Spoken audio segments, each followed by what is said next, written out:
What is up, guys? What is up? Welcome. Hello, everyone. Welcome to today's podcast, September 8th, 2019, on my side of the planet. Hope everyone is doing well. Today we're going to discuss an interesting topic, kind of a deep topic. It's science and spiritualism and the spirit of science. So to jump right in, I hope all you guys are doing well. Let's see, I'll pull a tab over here. Magical Google, our big brother friend that collects all the data that we need. So I hope you guys are doing well. Let me know how the stream's doing. I'm gonna test out the text, and for those listening at home and not on the live stream, I actually am running this live on YouTube. So if you guys are able to catch the live stream on Sunday, then please do so. And if you're not able to watch the live stream, you can always listen on your favorite podcast platform. I'm running on iTunes, Spotify, and Google, whatever Google's sound thing is. So let's see here. I'm still having some technical difficulties, some errors, but it looks like we're doing all right. Okay, so today, a friend from India, and actually today I'm going to do a giveaway too on SciTech, and I'll do that live as well. But a friend from India, which is kind of interesting because that's out of all the places in the world that I could think where science and spiritualism come together, it's in that area of the world. So it's kind of interesting. But he suggested I look into the Chandra 2. Chandra 2. There we go. And so India has launched a moon landing mission. They want to land, I believe, on the south pole of the moon where nobody's ever been before. So let's catch up on that and see. So, they lost contact, final descent, so that's no good. So following a historic July 22nd launch on the GSLV Mark III rocket from the east coast of India, the Chandrayaan, I'm probably butchering that too, spacecraft, the robotic lander and rover specifically, attempted a soft landing on the surface of the moon on Friday. All was proceeding to plan until just 2 kilometers above the surface when telemetry was lost and the vehicle will have likely crashed into the lunar surface. India was aiming to become only the fourth nation to safely land a spacecraft on the moon, behind the Soviet Union, United States, and China. The Chandrayaan 2 mission serves as a second phase of ISRO, and so Indian Space, I don't know what the acronym stands for, but ISRO's Chandrayaan Lunar Exploration Program, and is follow on the highly successful, I'm just going to call it Chandra for now, Chandra 1 mission, which featured a lunar orbiter and an impactor known as the Moon Impact Probe, the MIP. Both spacecraft were launched aboard a Polar Satellite Launch Vehicle, PSLV, on October 22nd, 2008, and achieved 95% of the planned mission goals, including the discovery of water, ice at the lunar South Pole after the MIP's crash landing near the Shackleton crater on November 14th of that year. So they discovered that there was ice and water on the moon. Very interesting. People have speculated that for a while.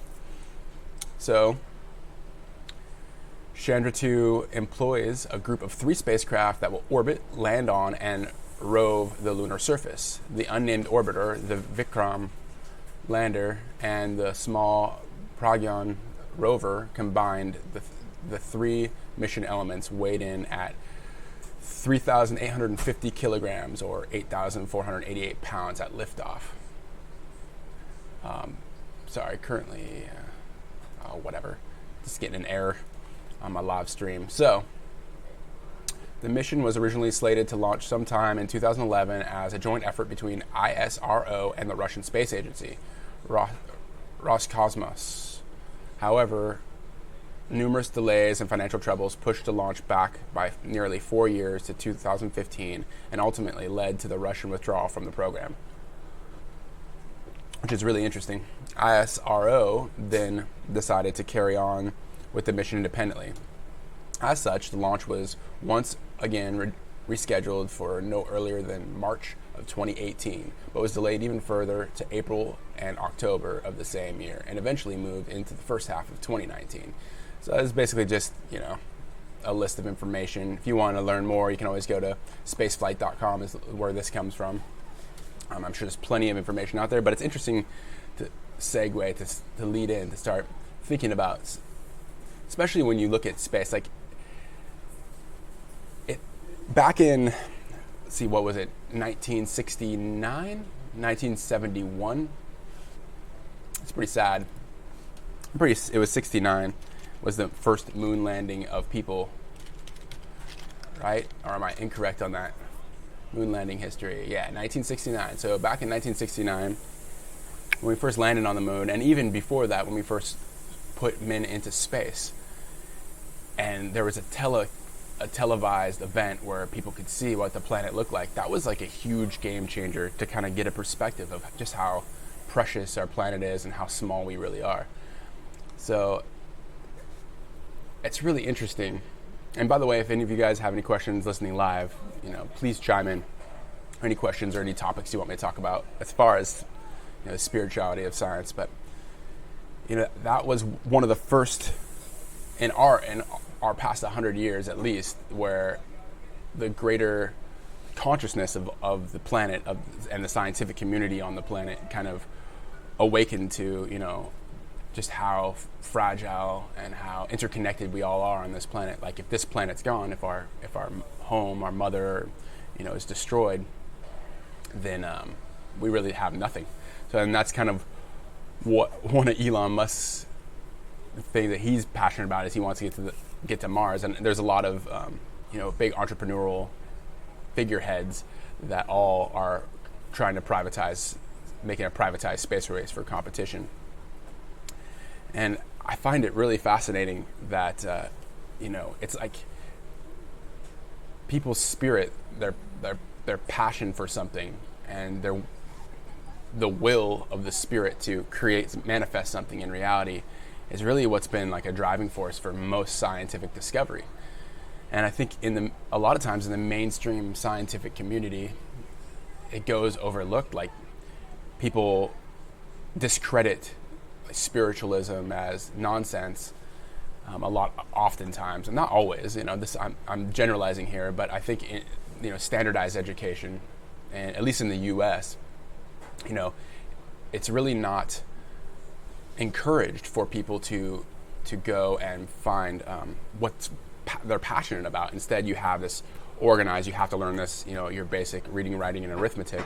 You have to learn these patterns, these structures in order to be successful. And, we have this belief since like the 50s that, you go and you go to school, you get a job, you save money, you go to school, you go to college, right?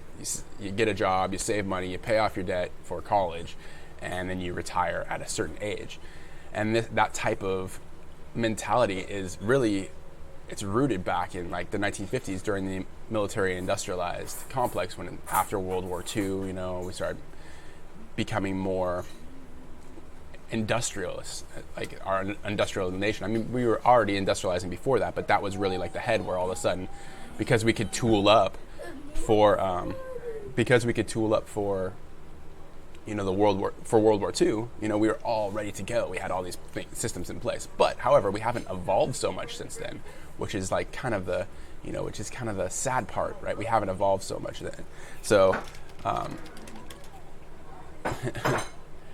the military-industrial complex is it's all speculation, but nonetheless, like the soul of education has disappeared from like some of the days of stoicism and the romance of the Renaissance and these times and these times in history where it was like a golden age. I think we've reached kind of a golden age again, where like we have education whizzing around at the speed of light, and we can learn anything we want to learn, and it's all at our fingertips. So, one powerful quote was this. Let's see if we got to get through the. Oh no, here we go. This is from Dwight D. Eisenhower, January 17th, 1951. Is that what it said? Let's see here. Hopefully my sound's coming in all right here.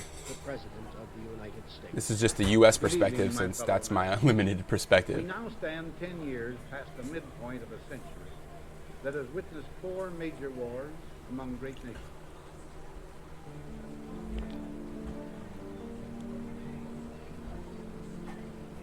Until the latest of our world conflicts, the United States had no armaments industry. American makers of plowshares could, with time and as required, make swords as well. But we can no longer risk emergency improvisation of national defense.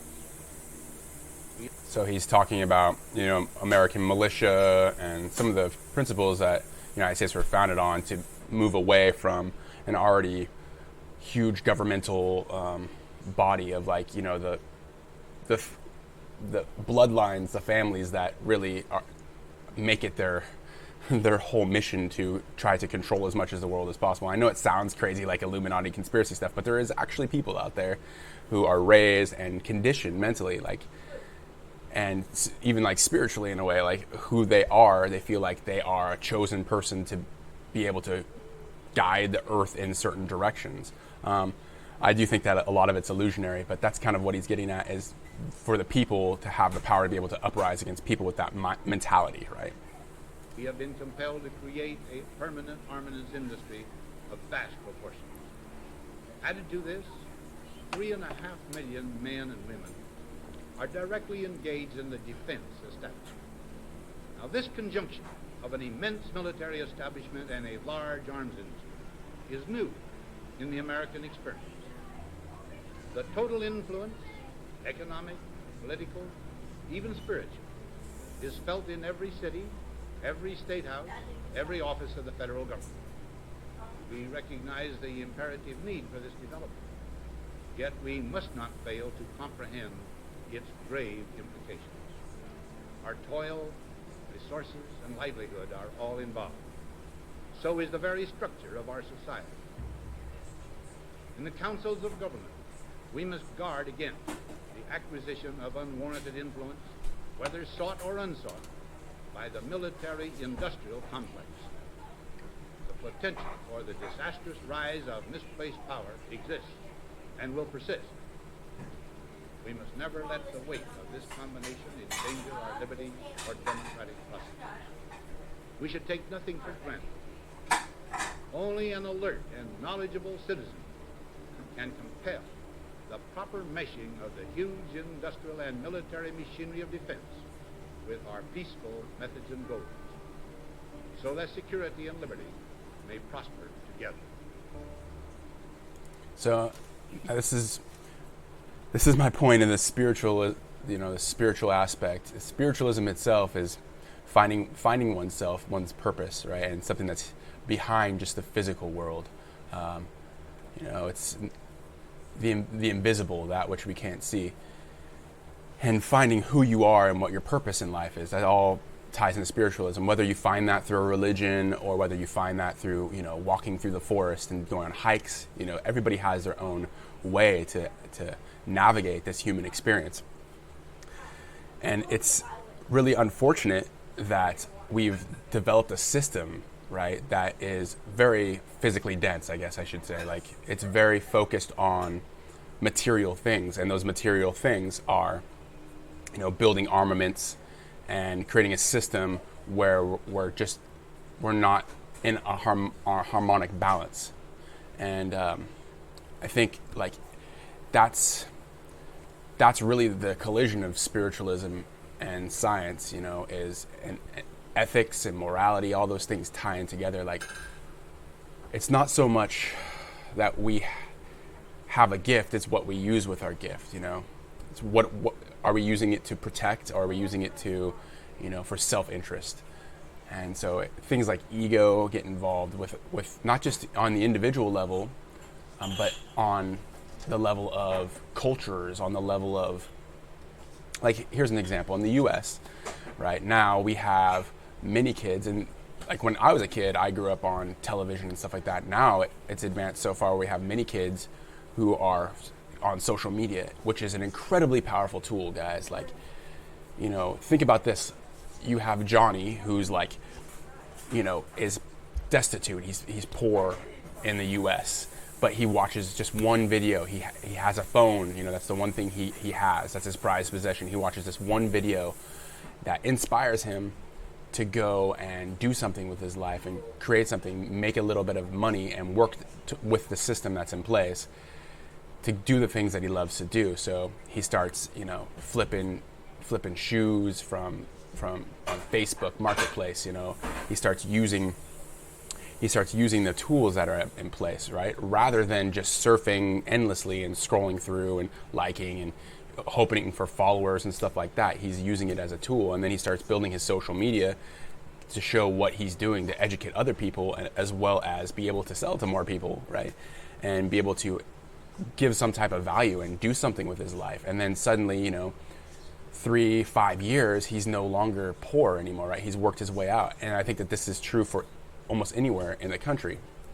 Now the question arises, like, your fundamental, like it's the science of making money, right? And the science of accumulating material things, in a sense, and leveraging money to your time spent on this planet. So, but there's so much out there to learn, and, you know, Johnny could easily just get sucked into some type of viral content, you know, that makes him laugh, makes him smile. Doesn't educate him necessarily, you know. It may enrich his spirit with laughter and stuff like that, but doesn't educate him so much.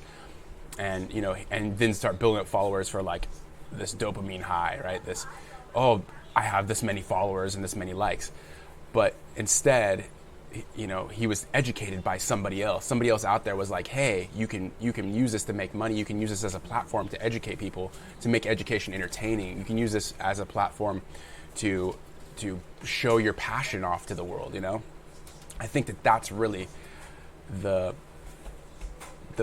power of all, you know, engineered sciences, applied sciences, is we understand the natural patterns of our world and our universe, and we apply our gift, which is like material manipulation. We apply our gift to create something new. But there's this balance, like, what's it for? And this goes back to, you know, the military industrialized complex, and this is a worldwide phenomenon now. Those who have adopted, you know, the Western ideals of capitalism, and free market capitalism, what it's called, but it's really more of a plutocracy now, unfortunately. But those who have adapted or brought those ideas into their countries are now facing the same deal, where we have this race where we have to, you know, have enough armament to protect one another, and we spend more money on military things, at least as far as the government, on the government level. We'll get into the private sector in a second, but on the military level, we spend more money on military things than we do for education, than we do for, at least in the US. I know there's some countries that are doing much better than we are, but, you know, we spend more money on education, and we spend more money on, we spend less money on education and less money on infrastructure, making our roads better, implementing new systems, like whether they be electrical systems, you know, there's, you know, transportation systems, for example. Like, there's so much, like, that could have evolved since the 1950s that's been pushed back, because we spend so much energy trying to control other places in the world, trying to control resources, and focusing on what's really at the heart of the issue, which is this mentality of scarcity over abundance, right? And so this is one of my favorite topics to talk about, is the collision. And so first I'll go into the private sector side of things. In the private sector, you pay your taxes last, where the government is like, they have to make sure that they maximize their budget. They spend all their budget to make sure they have the same amount, if not more, next year. And hopefully it's more because of inflation, at least in the US. And that's why if you look at the world debt clock, I think it's called the world debt clock, it's, it's in the red for pretty much every country in the entire world. This is the US debt clock, usdebtclock.org. But yeah, you can see $22 trillion in debt, right? The public debt is at 68%, the 68% gross domestic product ratio, right? And we have a system that's based on debt and scarcity. And that's just, that's science, guys. Like, that's facts. There's no getting around that. We have a fractional reserve banking system where money is, we all agree upon money on its terms. It's fabricated out of nothing, right? We just agree on its value, and it's fabricated out of nothing. And then, we just keep printing it, and and the world banks, and the international monetary, funders, the world bankers, which the Federal Reserve is directly tied to. The Federal Reserve is not federal. It has nothing to do with the government. It's a private entity, and they're not really bankers either. They're creditors, right? In a sense. So, I guess that's what a banker is, but they're connected to a much larger system of very old families that are, and this is like the Illuminati. And I'm not saying these people are bad or anything like that. This is just what they're passionate about, okay? And how do we find a way to attach ourselves to that passion? Like in the public sector, we're all tied to like kind of a socialistic government point of view. But in the private sector, there's competition that's mirrored off the same thing, and many private companies get loans, right? And then they use that loan, other people's money, as leverage to build jobs and manufacturing facilities and stuff like that. And once you start to understand the money game more, then you see that our system is very much rooted in scarcity and competition, and that's not, it's worked for a long time, and it's probably the best system we've devised yet. However, in engineering, there's always improvements. Things are, and in social engineering and social economic engineering, there always should be improvement, and we haven't seen any changes for a long time. We've been doing things the same way, and as it's been said by, I believe it's Albert Einstein, is if you continue doing the same thing and expect things to change, that's the true definition of insanity. So, and as you can see on here, or you can't see if you're on a podcast, China's at 9 trillion, Japan's at 12 trillion. Every single main country in the world is pretty much in the red. I think there's a few that are Argentina, 119 billion. So Argentina's not doing too bad, but they're all in the red compared to like their GDP. So technically, what the banks will lend to us is 21 trillion, and what we're in debt for, this is for the US, what we're in debt for is 22, right? So it's, we're $1 trillion always in debt, even if we tried to cash out. If we tried to cash out, it would wreck the world economy. Just like if any one of these countries try to just, decide they want to switch all of their currency over to gold, something that's tangible, it would wreck the entire world economy. Which explains a lot of things that happen in the Middle East, if you know anything about that. But I won't get too into that. We're just trying to stick on science and spiritualism. But this is the science of us. This is the science of social organization. So it's something, to really consider. So now that we've talked about fractional reserve banking and all this crazy conspiracy stuff, this is where it goes down to the original, the education of things. Like when we're taught at an early age, like, I don't know if you remember when you were in elementary school, but you're taught the basic things: reading, writing, math, reading, writing, and arithmetic. And it's almost like this is just a standardized books that you follow, but it doesn't really inspire children to look into, what makes them happy, right? What things do they love to do, And a lot of times we're all conditioned by our environment, but a lot of times, especially I think in today's day and age, the conditioning is, become a professional YouTuber, become a podcaster, or not a podcaster, but become a podcaster, or become,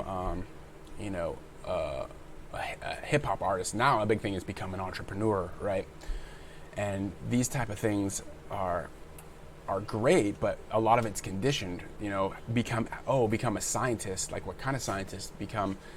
I want to become somebody who cleans up the oceans and things like that. Though there's plenty of people like that, but then when you get to a certain age, you realize there's no monetary incentive to do that, right? You're not gonna make any money to go and clean up the oceans, and you have to spend all your time and energy just because you're strictly passionate about it, which makes the very passionate people come out, step up, and still do it, but it's not incentivized so much. Because look at it this way: our scientific and engineered structure of like the human effect on this planet is we create products and help support a supply and demand, for gross domestic products. And we take from the earth its resources. And then when we take from the earth and we sell it, at a certain, value, right? Whatever the value's been decided upon in the market, then that's how companies thrive and make money. And they try to solve problems. Hopefully, if they're a good company, they're trying to solve problems. However, there's all these other aspects of our fundamental, why they're doing it in the first place is for profit, right? A business will not survive if it's not profitable, okay? And because a business needs this profit to survive, many times a business will sacrifice their ethics or morality to do this. So what I mean by this is, let's say you have what's a good example?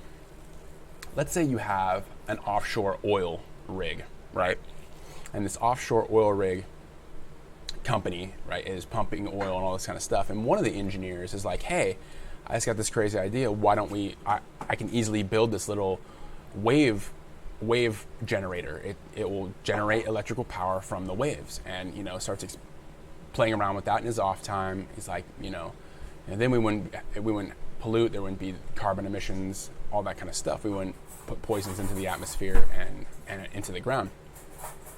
And so he starts making a wave generator. Well, what do you think is going to happen once it goes to a certain level, like where it can generate a good amount of power, right? And now he needs to fund it, right? The only problem is it costs money. It costs quite a bit of money to make this wave generator, and then the power it produces over time will eventually balance out the cost. But we're talking about 30 years, 50 years. All of a sudden, that's when you're going to meet your return on your investment. So any investor who looks at this is going to be like, because this is our social science, it looks at this, they're going to be like, oh, why would I invest money in this? I want my return, within 5 years. I can't wait 30 years. I'll be dead by then, or whatever it may be.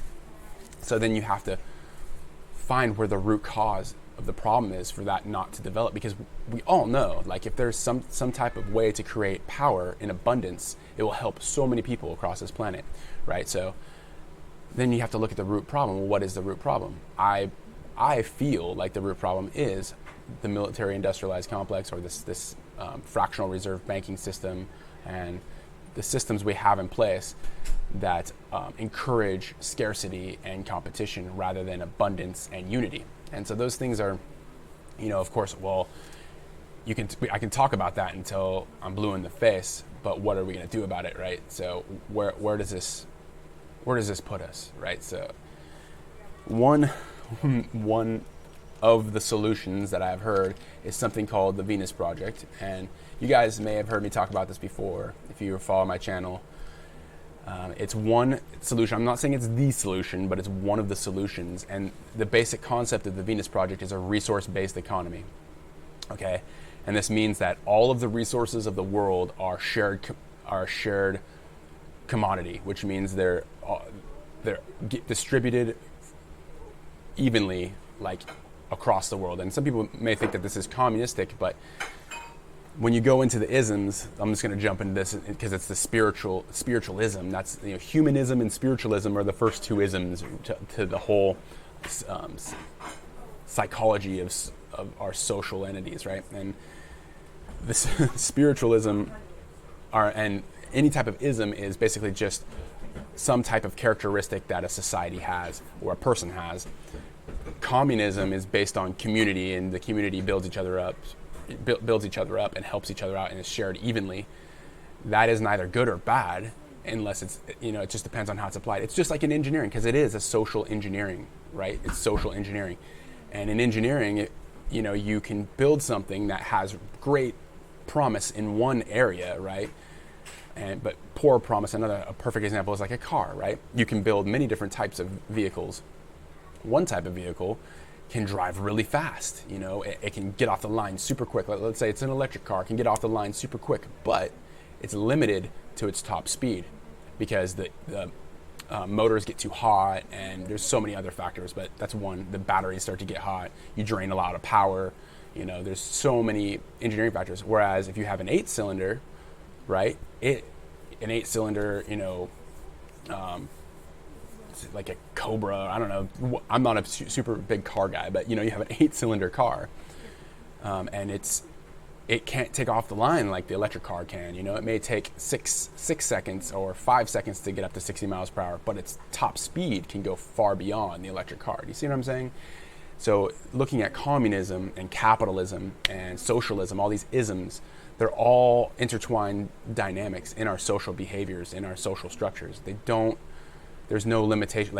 Just because the U.S. has a capitalistic democracy, supposedly, like free market capitalism in a democratic social structure, just because that's how it's formulated doesn't mean it doesn't have socialism and communism. I mean, we know we have socialism, right? We have Social Security. It's called Social Security. It's part of socialism.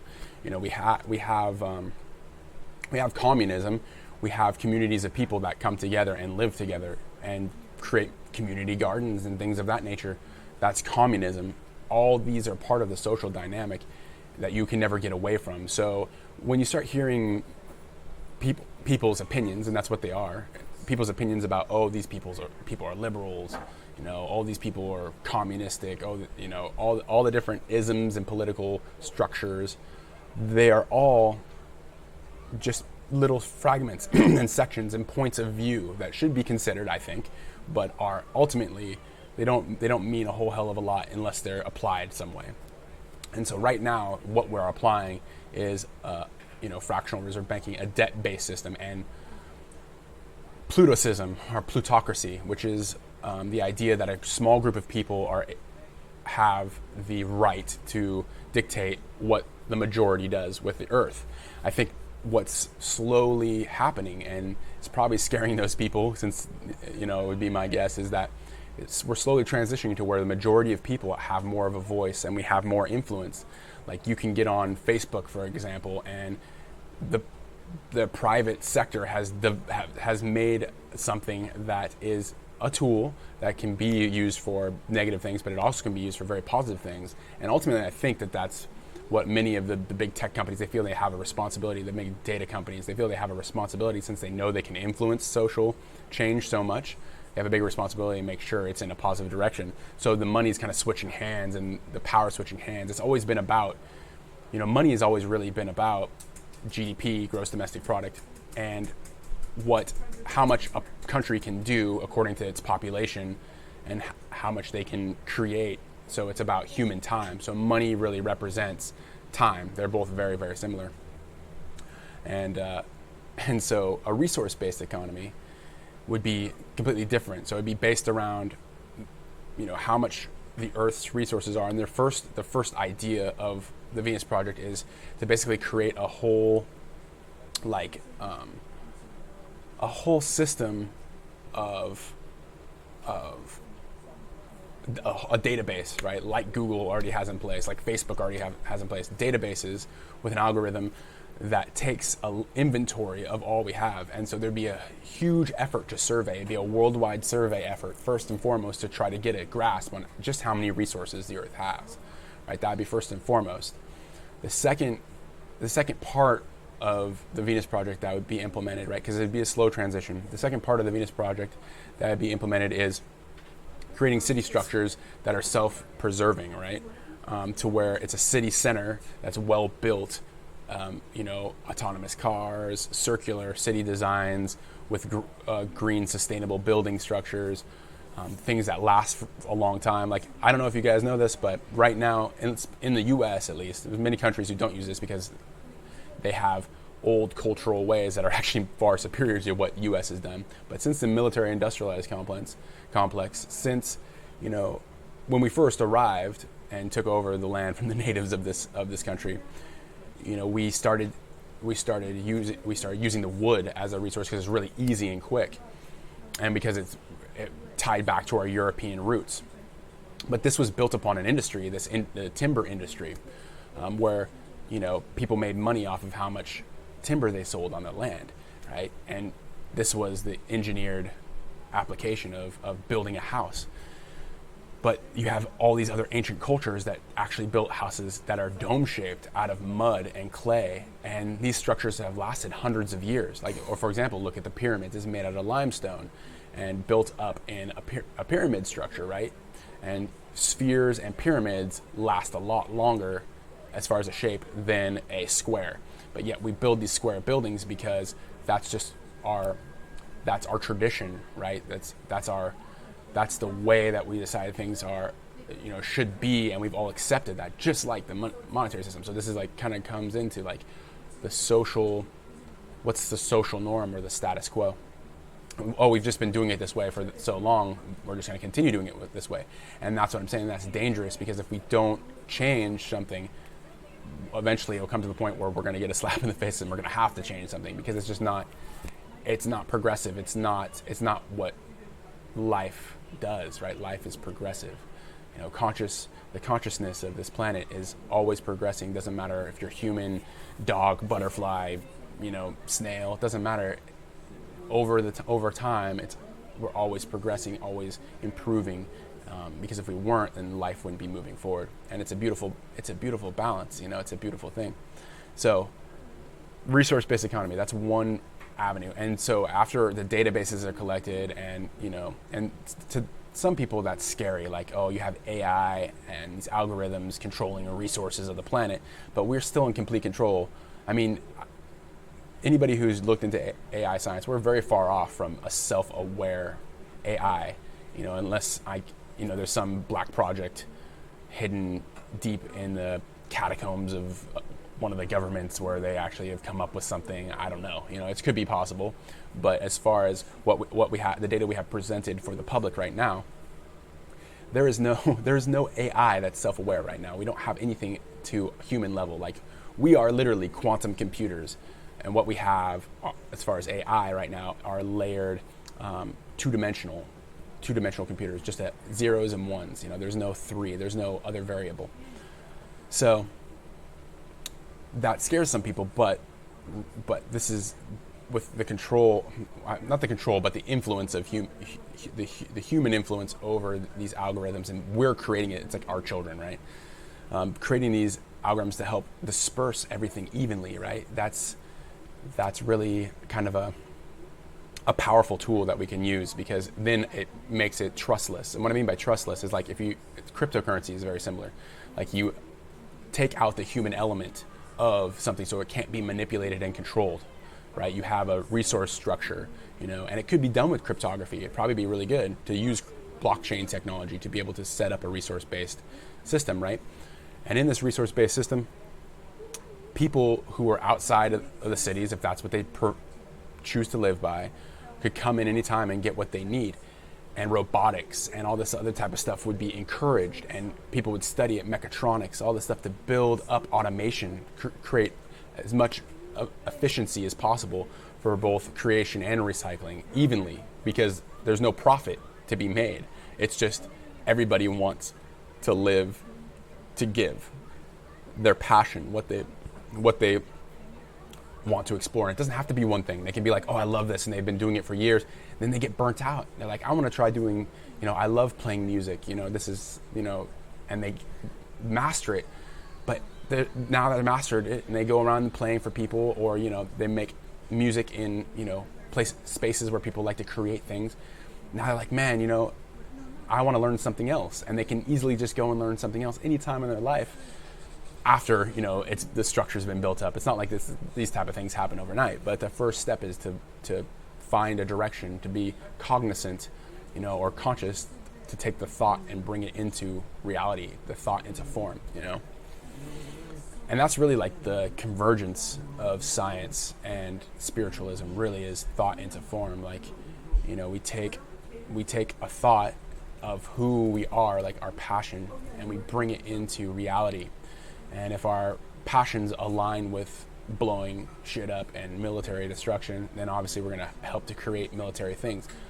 But I think the majority of this planet, majority of the people on this planet, all kind of have the same wish to be happy and healthy and live their life and explore what it is to be human to the best of their ability, But people play into these old classic emotions of fear, and those used to be really important back in the day.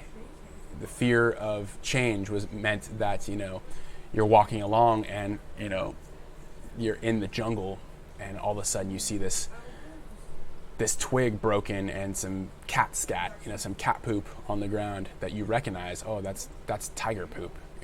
I've recognized that because sitting around the fire, my uncle or my grandpa told me the story of the tiger, right? And so you go, and your whole mentality's changed because of this one little moment, and because of this self-awareness that you have, right? Your whole mentality's changed, and you realize that, oh, there's a tiger somewhere, and so you're on edge. You're scared. You're scared, and so what you do is your whole persona changes, right? Well, that happens today in like media and stuff like that. Like we have news groups that are saying, be scared of this and be scared of that, right? Well, that's the same with the change in our society. Like if we're all scared to do something, if we're all scared to change, nothing is going to change, right? So something to consider as far as spiritualism. But the science of the Venus Project, and then another social design that I'm going to go into in a second, is modular building structures, the ability to recycle and create at the same time, and abundance, sheer abundance. So we know how much the world's resources has, let's say, and to balance everything out, we say, oh, well, this city center over on this side of the world is lacking this, but it has an abundance of this according to their resources. The world algorithm of resources will be like, we need to transfer the resources from here to here in the most efficient way possible. We have a group of engineers, people who are logistics or experts, and all these teams of people who want to work together to make something amazing, all come together and say, let's send this over here, or let's balance this out. And then because this city wants to build this project, you see what I'm saying? It's a world organized system that's more harmonious, that's more harmonic. So, on terms of frequency and vibration of things, and this is deep quantum level stuff, but this directly ties into consciousness and spiritualism, because even our very observation of an experiment in quantum physics affects the outcome. We know that for a fact now. But in that realm of things, this is just an example, right, of awareness and creating, a larger system. There's this thing called frequency, right? Many of you have heard about how many times something happens in a certain amount of time, and there's vibration, how much it moves, right? And then the energy, or its capacity to store energy, how much energy it has in this time, or how much energy it can release, however you want to look at it. And the Earth is a representation of that. It has a certain capacity, but we don't know its full extent of its capacity. We haven't quite measured it to the extreme degree, or we have in some angles. We have rough estimations according to what scientists have discovered. But the greater picture of it is that if we can harmonize our frequency and vibration of being human closer to what the planet already has, we can go a lot further. We can reach resonance, right? And what resonance is a system operating at its optimal frequency range. It's the most efficient a system can possibly be. That's what a resonant motor is, a resonant frequency is, a resonant transformer in electrical engineering, a resonant in playing music and harmonizing with another instrument, being in tune. All those things are quite important in developing any type of system and organizing any type of pattern. And nature shows it. Like, if things are out of resonance in nature somehow, nature has a nice balance. This is why, I think I said this in the last podcast, if someone sneezes, the sneeze doesn't go on and blow everything away.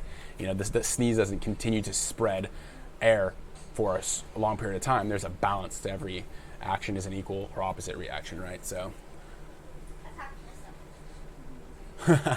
thanks, China. Appreciate it. So,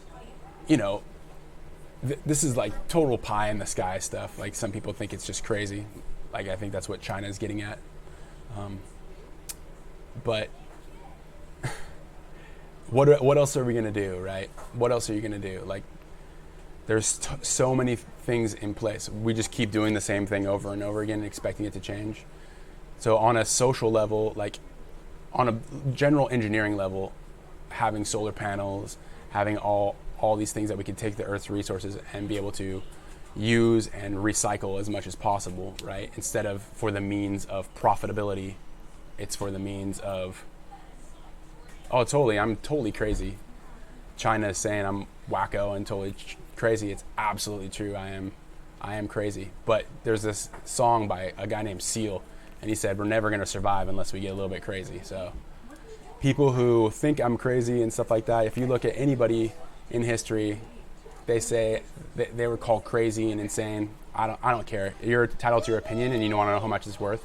0, just like mine. So if you don't like my opinion or my point of view, then you don't have to watch the channel. Simple as that. So another avenue, though, is a gift-based economy.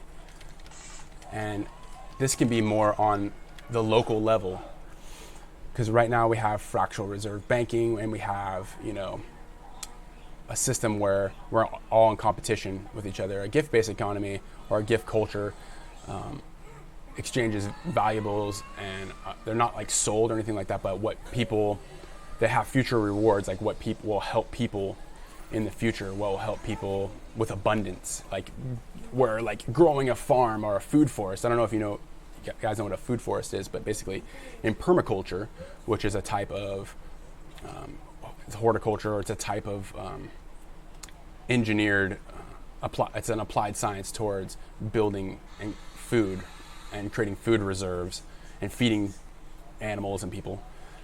And in permaculture, you have, again, like a harmonic system in nature that's already kind of, nature already kind of goes towards those directions, but you're helping it. You're being a good steward to the land and creating.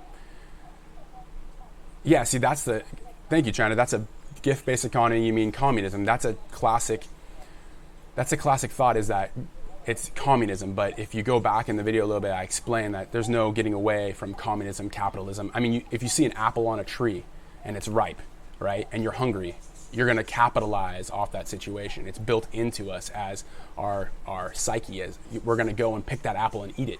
That's right. But if you have, a group of friends,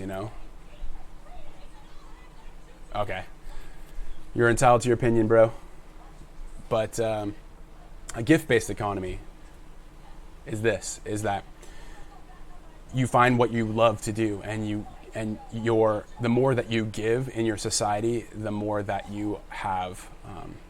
That's your currency, the currency of giving. How we would apply that, like as far as a currency to represent giving, I don't know. There's many ideas on it. There's bartering systems. It could be done with cryptocurrencies and token exchanges, of giving. But there's all kinds of ways to engineer it. But the idea of it essentially is that you give your gifts and as an exchange, right, on the social level, and this combined with the Venus Project's model, I think could be a very powerful way to create a society that's more harmonic with the Earth. And going back to that being aside, like the social side, going back to like the evolution of humanity and being able to create something. Crypto will crash the US dollar. There's no such thing as currency of giving. So I personally don't believe that. And if most people who are in businesses, right, here's my evidence to support that. Most people who are in businesses, right, what do? They provide some type of value, some type of way to give. That's how their business becomes successful. They solve a problem in the market, right? And for the very successful businesses, they're giving quite a lot of value, right? And they get in exchange monetary reimbursement. But there's many people who give something and impact their community and expect and ask for nothing in return. And many times those are like business leaders also do that.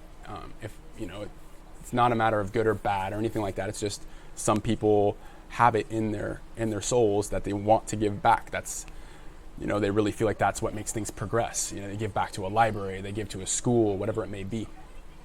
So I honestly think that giving, is the basis of all societies. Like, you give your time and your energy and your stories to people sometimes that inspire them and help them create something new, from experiences of the past or of ancestors, I mean, it just depends on how you look at it. If you want to look at things with a very narrow, focused point of view, like where it's like you're just targeting on one individual thing, all isolated, all separate, then of course you're going to look at things like communism,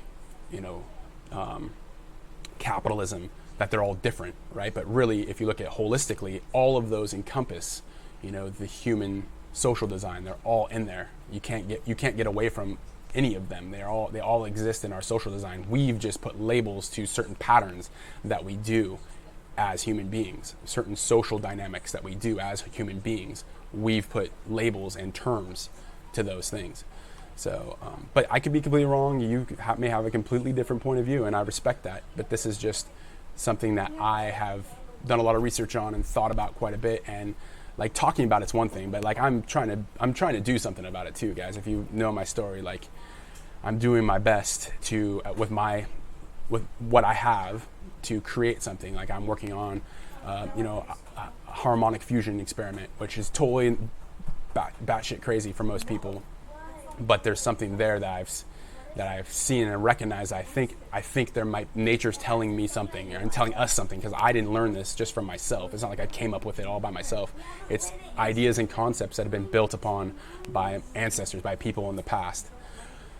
China number one. Let's see. Problem in the market. How U.S. corporations offshoring manufacturing to China developing nations. So I actually use this with the SciTech Syndicate. I source most of my products from China. And the reason why is because China has developed the most efficient manufacturing hub in the entire world. I mean, Shenzhen is like the electronics capital of the world as far as manufacturing. Whether it helps or hurts the environment, I mean, that's a whole nother story, right? And U.S. corporations, it doesn't matter if it's U.S. or where it's at, any corporation is going to go for the lowest cost of production to maximize the profits. But that's what I'm talking about. It's about scarcity. It's about controlling supply and demand. If these products were completely abundant, whatever the product is, if it was completely abundant, there wouldn't be a huge demand for it, right?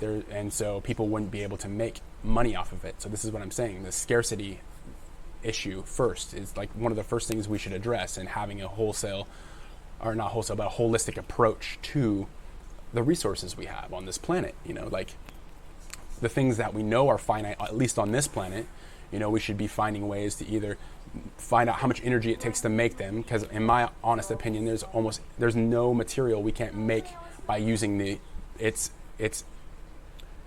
components, its energetic components. You take hydrogen and carbon and you add them together, you can create something else. It just takes a lot of energy and a lot of pressure sometimes, like making a diamond, things of that nature. So there's nothing we can't do with time and experience and exploring and asking nature with experimentation.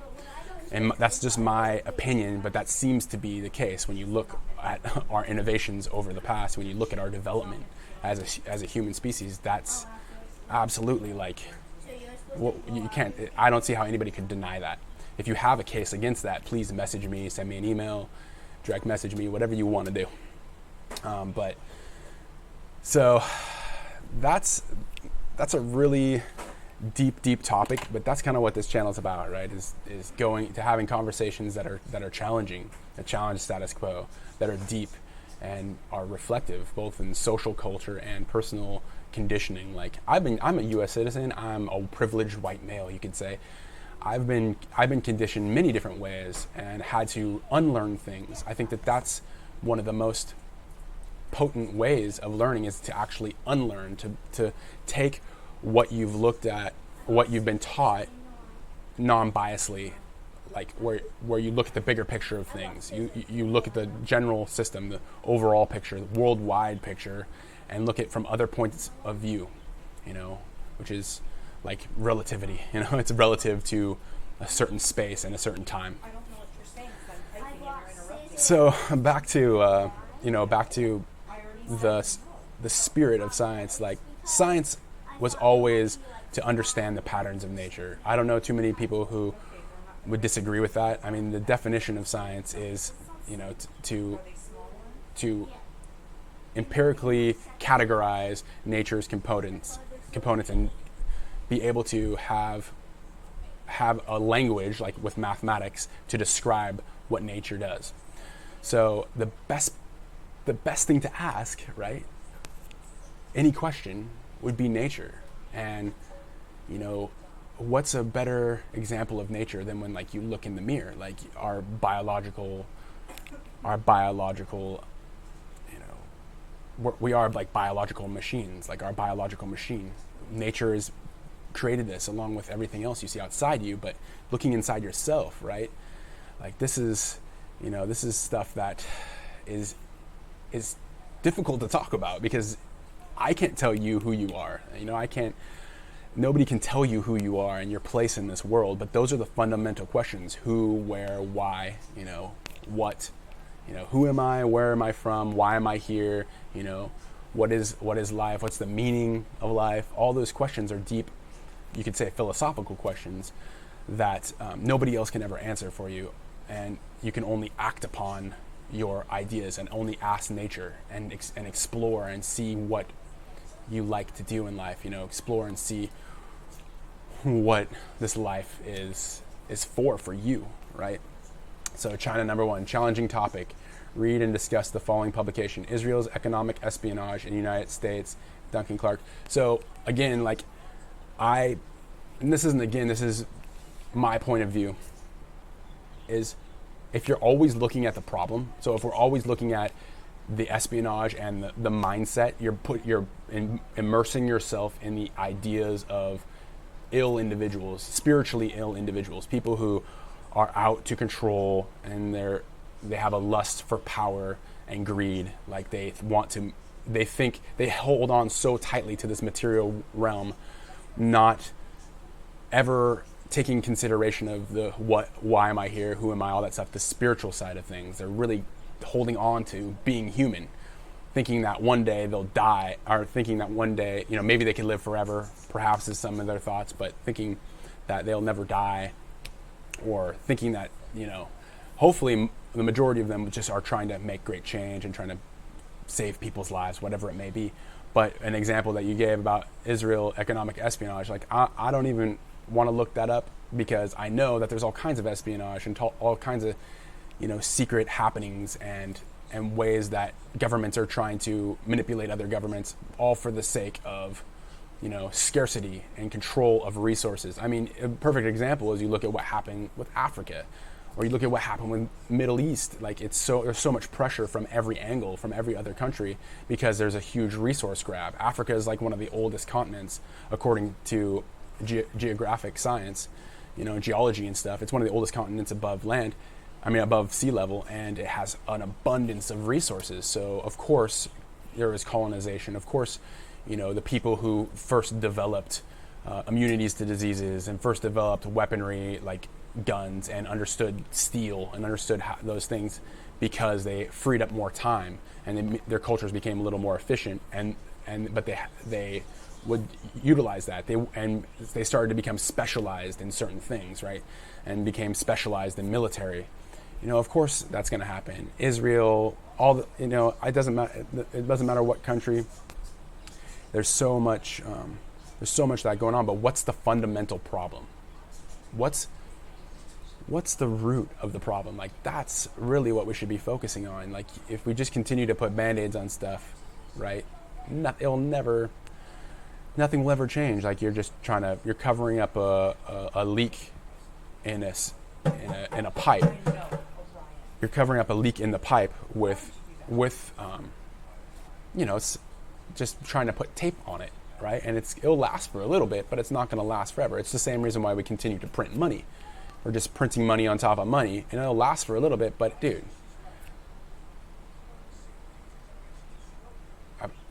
parroting,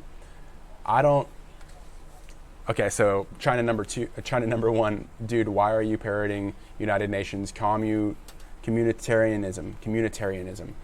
So I'm not parroting anything. I've taken I've researched quite a different aspects of the social dynamic, and there's no the actual problem is the engineered destruction of the U.S. economy.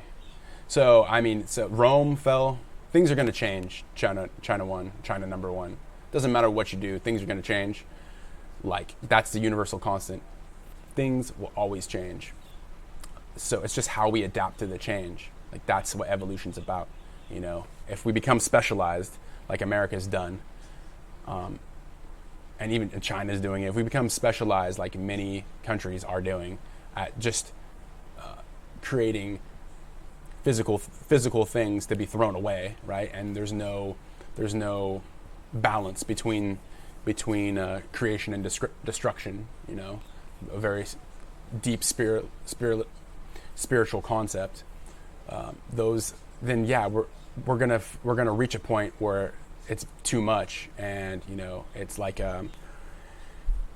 the inverse square law. Okay, when I don't know if you know what the inverse square law is, but in any type of energetic happening, the distance of how far energy goes is squared by the distance. So if there's like a body that's radiating light or heat, for example, it is halved every certain amount of distance. It drops in half, and it only goes to a certain point because there's resistance all around it. There's always resistance everywhere. And this is like an idea of Stoicism. Marcus Aurelius, it says that the path, the obstacle is the way. So the direction that has most resistance sometimes is a better way to go. It's just hard, and that's engineering. It's difficult, but its rewards far outweigh, just going with what's easy. And right now, what's easy is to continue doing what we're doing, and what's easy is to be scared and blame other people for the problems rather than looking within ourselves and being like, okay, what can I do to contribute to the world? What can I do to help make it change? Some people think that what they can do by help making a change is spread facts and awareness of things, like with WikiLeaks and whatever it is, and they have their place. But what I'm saying is that words are powerful, but they become even more powerful if there's action behind them. And so building something that is change, right, on maybe even on a local level, starting an intentional community, which is communism, but there's communism, capitalism, all that stuff exists in any community. And it doesn't matter what the ism is, it just matters on how you design the structure to be engineered to be harmonic, right, to be resonant with its surrounding environments, with the capacity.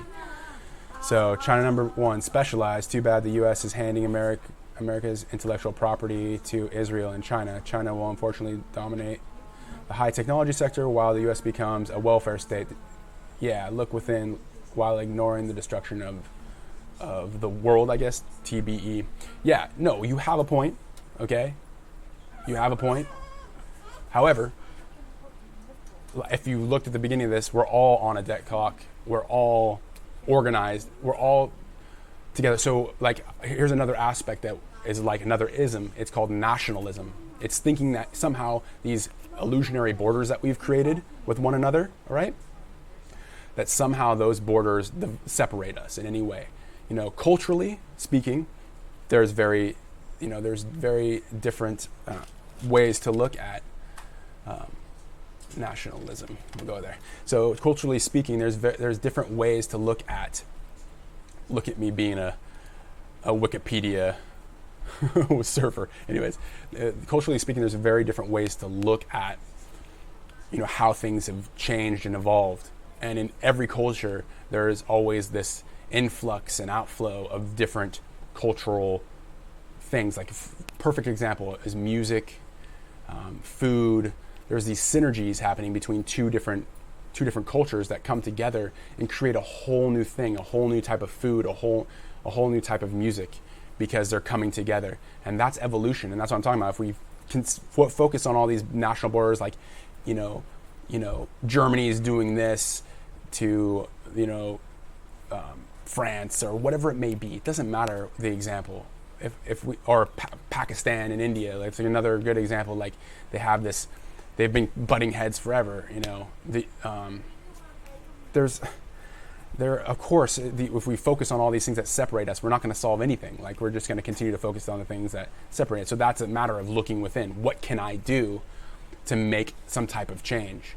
And like I said before, like, you could say what you believe is your opinion, but there's a big difference between opinion and fact. And the facts are, like, statistically, the entire world is all connected. That's a fact, right? The facts are that when China pollutes its air, it affects the U.S. You know, the fact is that when the U.S. throws all of its products that it gets from China into the trash, all the plastics produced and their PVC, for example, and they go into our oceans, it creates huge impact. Here's a big one that's not talked about, is food. You know how much food is wasted in the U.S.? How much energy does it take to making food, right? How much energy does it take making food in the U.S. with all the pesticides, with whole-scale agricultural farms? How much energy goes into that to how much is never sees a dinner table, never sees a mouth to be eaten?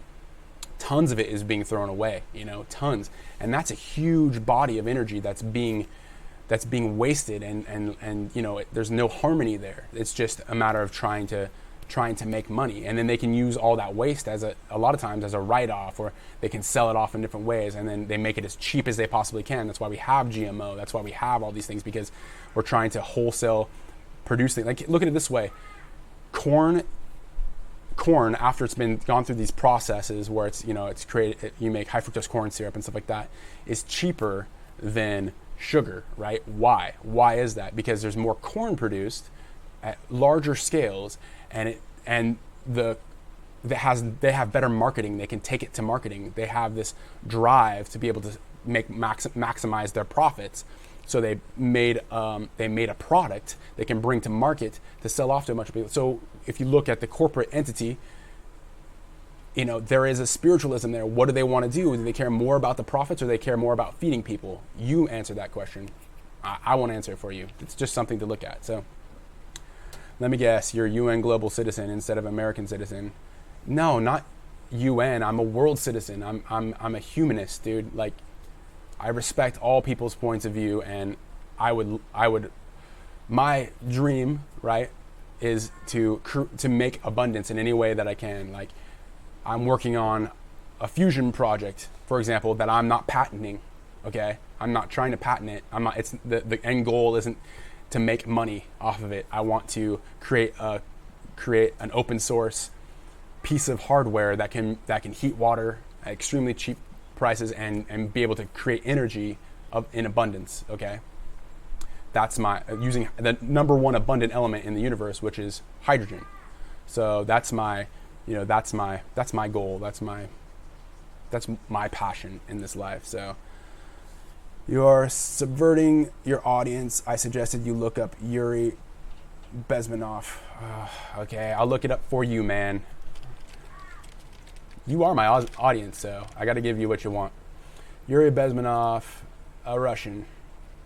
Yuri Bezmenov, so known by alias Thomas David Schumann, was a Soviet journalist for IRA Novosti and a former PGU KGB informant who defected to Canada. Okay. After being assigned to a station in India, Bezmenov eventually grew to love the people and the culture of India. But at the same time, he began to resent the KGB-sanctioned oppression of intellectuals who dissented from Moscow's policy. He decided to defect to the West. Bezmenov is best remembered for his anti-communist lectures and books from the 1980s. Okay. Bezmenov was born, life in India, propaganda work. So, okay. One of my first, this is from my point of view. Okay, look at it this way. Back in the back in ancient war times, we can go way far back, prehistory even, you could say. Not wiki. We can, if you want to look up his lectures, listeners, and I'm not going to do it on here. I'm sure he talks about a lot of crazy conspiracies against different governmental bodies. Like, you tell me, China number one, what's the purpose of me looking that up? What is it that we're trying to find? A solution, or are we just focusing on the problem? That's what I'm saying. So if you go way back in history, propagandas always exist. There's been papyrus scrolls and word of mouth saying how dehumanizing somebody else, making it easier to control them or manipulate them or say that they are somehow separate than you. That's gone on for so long. I don't even know when it started. Probably as long as fighting with people, which has gone on forever, and all the other type of happenings that happen in the past, like prostitution, stuff like that, all the oldest professions. But propaganda and espionage, those type of things, are a marketing tactic. I mean, that's really what marketing is. You're putting your influence into a cultural understanding, a cultural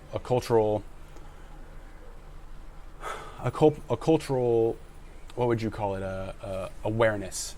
You're making people aware of your agenda or your ideas, your points of view. But what's its purpose, right? If its purpose is to divide, like many times happens in espionage, your purpose is to divide the country, make distress, create unrest, so greater power can move in and influence that country for their own personal agenda, their own ego, their country's self-preservation in this physical world. Like, that's what ego is an individual or an individual's self-reflection of its physical self. Like, it's called the Veil of Maya in India. It's classic. So, to inform your viewers of the process of subversion. So, I mean, the process of subversion, where do you think that stems from, China number one? You think that comes externally? Does that come from other people? You know what I mean? Does that come from a country? That's a really good question to ask oneself. That's part of, why? Who am I? Why am I here? What is this world for? If I could be scared to walk down this, I could be scared to think about statistically, cars kill more people than any other thing in the U.S., right? Like, it's up there. It's one of the top killers in the U.S., for example. But yet, we still get in a car and we still drive. If I was scared to get in a car, it would limit my capability to get from one point to another. Engineering-wise, a car puts carbon emissions into the earth. The roads can destroy, destroy the environment. It's always a balancing gives or takes. But, you have to, instead of focusing on all the things that suck ass, that make you feel like shit, and make you live in fear, focus on what you can do to create solutions, like where the solutions are at. How do we move forward? A research-based economy is slavery. Wealth and asset generation is freedom. See, now that's a really good argument. So I think there's no greater freedom than being able to wake up and be happy, okay? Be happy with what you do, right? Wouldn't you agree? What greater freedom? I could wake up today and be like, you know what, today I want to just go out into nature and go on a hike, right? Or I want to travel and see some new place and some new animals that I've never seen before and get my point of view, my perspective of it. Or today I feel like learning how to play guitar, and don't have to worry about going to work, today I want to go and, just learn how to dance. Those things are not, or I want to clean up an environmental disaster. Those things are not something that are going to make you money. Those things are not going to build wealth, like not monetary wealth. They might build wealth of the soul, like build wealth of happiness, the feeling of giving something, which like in my personal opinion, there's no greater feeling than giving something, like giving yourself to something and helping somebody else. Like, I don't know if you've ever done it, but if you do that, dude, get off the wacky tobacco. Yeah, okay, man. Like, you're totally entitled to your opinion. You know what's funny? Do you think I haven't heard the same rhetoric my entire life? Like, how long do you think that I've had these views and these facts, like, and this point of view, right, from these facts that we have in place for a very long time? How many people do you think have said the exact same thing to me that you're saying right now, dude? Too many to count. So you can say what you like, man. It's your belief, it's your opinion. But I'm telling you right now, opinions are worth zero. They are worthless. There is no wealth generation from an opinion. An opinion is your point of view from your conditioned environment, right? And your opinion is worthless, just like my opinion is worthless. It's only as worth as much as we agree upon, just like money, okay? Answer this question as far as wealth and assets, right? When the U.S. dollar went away from the gold standard, what do you think happened to the U.S. dollar? Like, what's its purpose now? What is it backed by? Answer that question. It's the same as an opinion. It's no different. So this is what I'm saying. Like, if we want to engineer something together, we can focus on the problems, or we can take the problems, learn from them, and come up with solutions. You know what I mean? Like, the problems are there. They're easy to see. They're easy to spot. We all see them, The challenge is getting your hands dirty and actually doing something about it. Actually fucking going out and being like, okay, here, I have a solution to this problem. Like, the bacteria that they've come up with that will dissolve plastics in the ocean. Well, we got to weigh our balances. What else will the bacteria cause? Like, obviously that's part of science and engineering and looking at it holistically, right? Rather than one narrow scope. But that's a solution to a problem. That's what I'm saying. So, all right. So we'll go for one more of your comments. Since you're the only one engaging, dude, I appreciate that. China number one. I really appreciate you coming on and like talking with me, because that's what this is all about. So I really appreciate that, bro. Like, I have no ill will. Like, really, like, critics and people who have oppositions to like what my point of view, my beliefs, or my opinions, that helps me like unlearn things sometimes. Like, that's how I've developed a lot of like the ideas that I have. And yeah, so let's see here. China number one. So you want the U.S. to become a welfare state with the U.S. population evolving into a... Now, I'm not talking about the U.S., man. That's, again, nationalistic. That's borders. I'm talking about the world. There's a world system, okay? It's not going to work if it's just one isolated spot. We're all interconnected, whether we want to believe it or not. If India and Pakistan decide to blow each other up, do you think India and Pakistan are the only two that are going to feel it in the world? Answer that question. It's not about nationalism, bro. Like, this is bigger picture. Who cares? What good is currency when all jobs have been offshore to your competitor? What good is any currency, or what good is China's manufacturing facility if it's all, like, what's going to do for the Chinese people when it all becomes autonomous, when it's all AI? Then what's going to happen with money? There's another problem that needs a solution. Why would we just put a Band-Aid on it and make universal, like you're talking about, a welfare world, a universal income? Why would we do that when there's a bigger underlying problem, which is in how we actually operate as a species, operating on a level of scarcity instead of abundance? It's just like this. It goes science and spiritualism. This is the idea of free energy. Is a very touchy subject for most people. Perpetual motion, very, very touchy subject for most people. I love it myself because it's such a beautiful it's such a beautiful thought experiment. But you look at free energy, okay? According to the laws of thermodynamics, energy can neither be created nor destroyed, right? The first law. That immediately proposes that energy is abundant. It is free already, okay? It can neither be created nor destroyed. It's just there. And it only relies, the second law states it only relies on the capacity of a certain system. A capacity with more energy always wants to deliver its energy to a capacity with less, or a capacity that has more energy to be stored, right? Hot always goes to absence of heat, to disperse, to balance, okay? This can create abundance because it creates complexity in a system, and it's only our points of view, it's only our social dynamic, our social engineering that restrains us from going any further. And what I mean by this is, if somebody spent their entire life making a food forest, like I was talking about earlier, making a permaculture system where it has waterways and this food naturally, they made an ecosystem, a person or a group of people made an ecosystem, and that lasts for hundreds of years to people to eat from, okay? Is that scarcity or is that abundance? Is that free energy? Would you call that free energy? If anybody could come and eat from there, if they knew about it, if they had the knowledge, right? Wouldn't that be free energy? So that's a thought experiment I pose to you. Like, what a partial solution. Google HR 204, American Sovereignty Restoration Act of 2019. Governed by, so that's a great question. China number one, world system governed by who? So there's two approach. There should be checks and balances.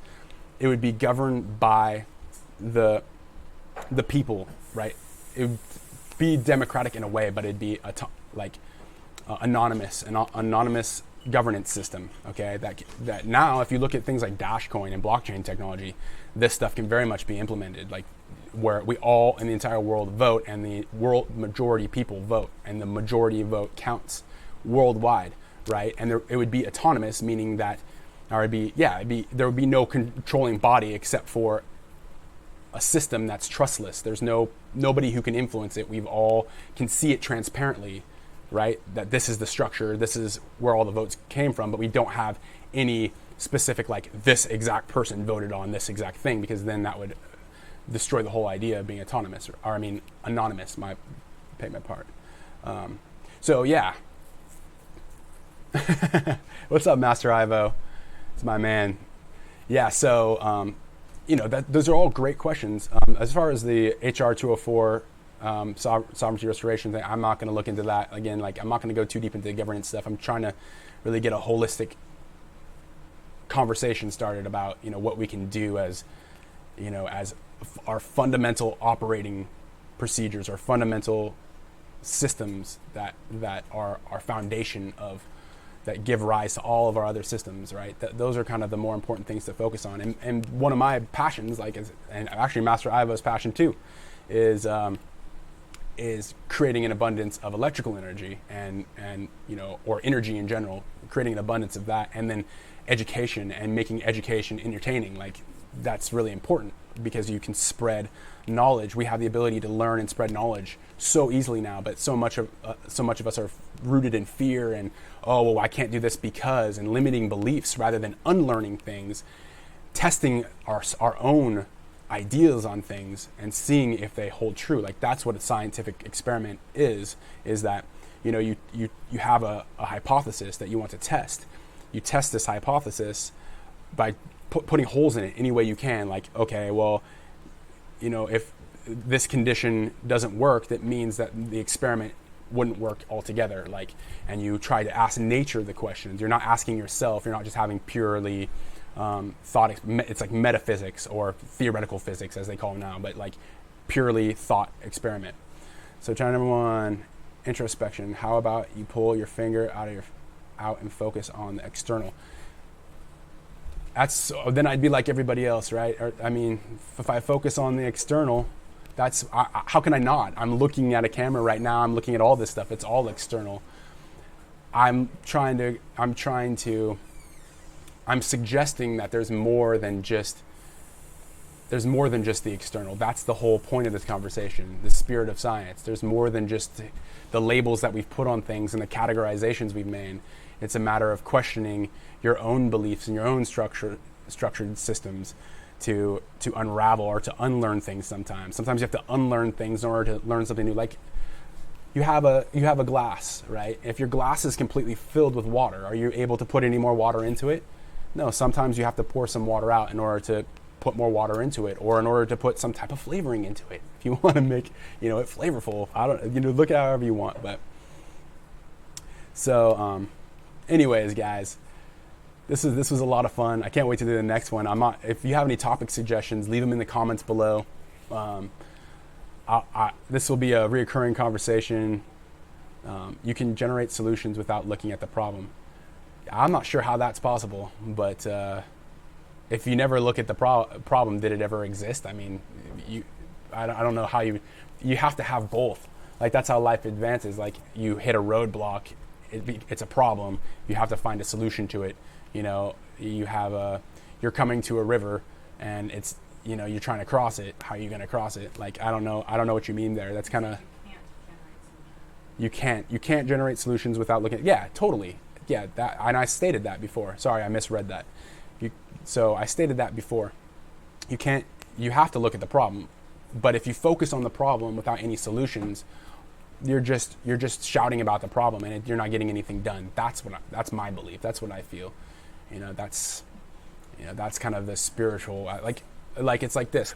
Somebody comes to you and says, you're an asshole, right? And you're like, okay, well, you can be like, well, you're a dick, right? And you can battle back and forth. Or you can be like, well, why does this person think, like, you have reflection, why does this person think I'm an asshole? What is it that I've done to maybe create this type of response, and to understand it, and then you develop a solution around, like, okay, well, maybe I don't want to hang out with this person because they're freaking a negative person, they're always in a bad space. Maybe they actually have a point and I hurt this person some way, you know what I mean? Like, that's what I'm talking about. You won't find solutions via introspection. That's your opinion, and you're totally entitled to your opinion. So much love, guys. Like I said, if you have any comments, we're all here on this planet together, and I would like that if we focused on solutions, so I propose a couple of solutions, but it's not something that I can do by myself.